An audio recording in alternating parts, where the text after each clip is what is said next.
ہند کو ناز ہے جن پر وہ نشانی ہم ہے، ہند کو ناز ہے جن پر وہ نشانی ہم ہے، قلعہ و تاج محل کی یہاں بانی ہم ہے۔ نوجوانان اسلام اور ملت اسلامی کو دھڑکتے دلوں، ہندوستان جنت نشان اس وقت سونے کی چڑیوں کے نام سے یاد کیا جاتا تھا جب اس چمن کے رکھوالی اور اس باغ کے مالی ہم تھے۔ خاص طور پر مغلیہ دور میں ہندوستان کی عظمت و شہرت میں چار چاند لگا دیا تھا، جیسا کہ ہندوستان کے بامے دور آج بھی پکار کر اس کی شہادت دے رہے ہیں۔ پھر 16ویں صدی کے نصف آخر میں سیاہ چولے کے منحوس سائے منڈلانے لگے، جبکہ مغلوں کا آخری بادشاہ بہادر شاہ ظفر عیش و عشرت میں منہمک ہو کر خدا تعالیٰ کو بھولا بیٹھا تھا اور ناچوڑا کے تعاوض و رباب میں مصروف ہو کر صرف ملک ہی سے نہیں بلکہ اپنا سے بھی بے نیاز ہو چکا تھا۔ شمس و سنا کا وقاصی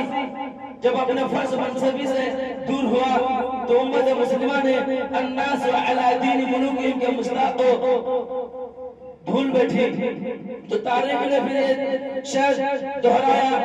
کہ آج تجھ کو بتاتا ہوں تاریخ امم کیا ہے، آج تجھ کو بتاتا ہوں تاریخ امم کیا ہے۔ شمشیر و شنا اول طاؤس و رباب آخر۔ میرے عزیزوں، ایسے وقت میں یورپ یا خانقاہ درندوں کی جب اس ہندوستان پر نظر پڑی تو اس کی جمی رہ گئی، اور ہندوستان پر وہ آسمانہ قبضہ جمانے کے لیے ہر جائز اور ناجائز ہیلے اور مغرب و فریب آزمانے لگے۔ چنانچہ اسی سلسلہ میں 1613 میں ایک تجارتی کا جھانسا دے کر تن کے گورے من کے کالے انگریز ہندوستان پر آئے اور ایسٹ انڈیا کمپنی کے نام سے ایک تجارتی ادارہ قائم کیا۔ انہوں نے اپنے مقصد کو عملی جامہ پہنانے کے لیے 1803 میں سب سے پہلے دہلی پر قبضہ کیا۔ آزادی کے فضا میں سانس لینے والے انسان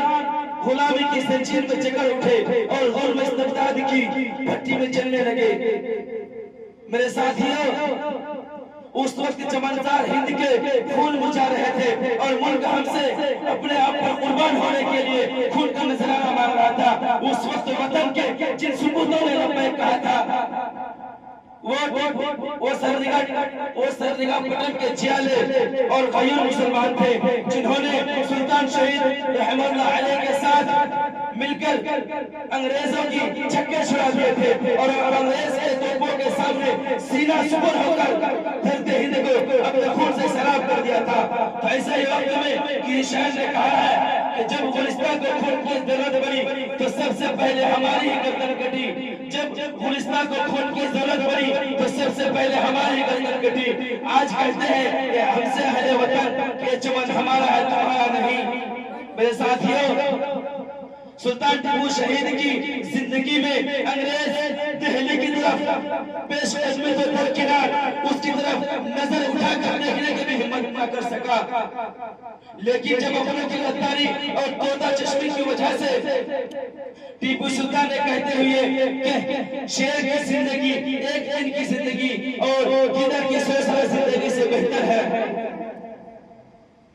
اور میدان کارزار میں ڈٹا رہ گیا اور شہادت سے سرفراز ہو گیا، تو انگریز سپہ سالار لارڈ ہاؤس نے اس کی لاش کے اوپر کھڑے ہو کر یہ اعلان کیا کہ آج سے ہندوستان ہمارا ہے۔ تو انگریز نے سندھ سکندری ہٹ گئی اور صرف 3 سال کی قلیل عرصہ میں وہ دہلی تک پہنچ گیا۔ مگر حضرات،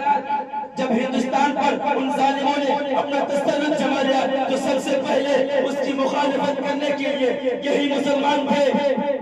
جس کی ابتدائیوں یوں ہی کہ امام حریت شاہ عبدالعزیز محدث دہلوی نے جہاد حریت کا فتویٰ صادر فرمایا، اور دہلی نے چنانچہ دہلی کے اندر صرف چاندنی چوک سے ہی نہیں بلکہ شہر کے ہر چوراہے پر سولیہ نصب تھی، اور دہلی کے اندر دہلی کے باہر درخت کی شاخوں پر جو لاشیں لٹک رہی تھی اور اور جو مسلمان معزز انگریز کے ہتھیار پر چڑھ گئے وہ ہاتھی پر بٹھا دیا اور ہاتھی کو درخت کے پاس لے گئے اور ہاتھی کو آگے بڑھا دیا اور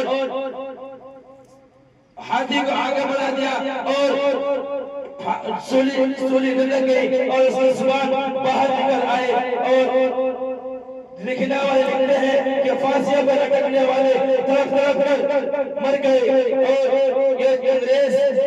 آج کا بن جاتی ہے۔ میں اپنے تقریر کو انہی چند بات پر ختم کرتا ہوں۔ وآخر دعوانا الحمدللہ رب العالمین والسلام علیکم ورحمۃ اللہ وبرکاتہ۔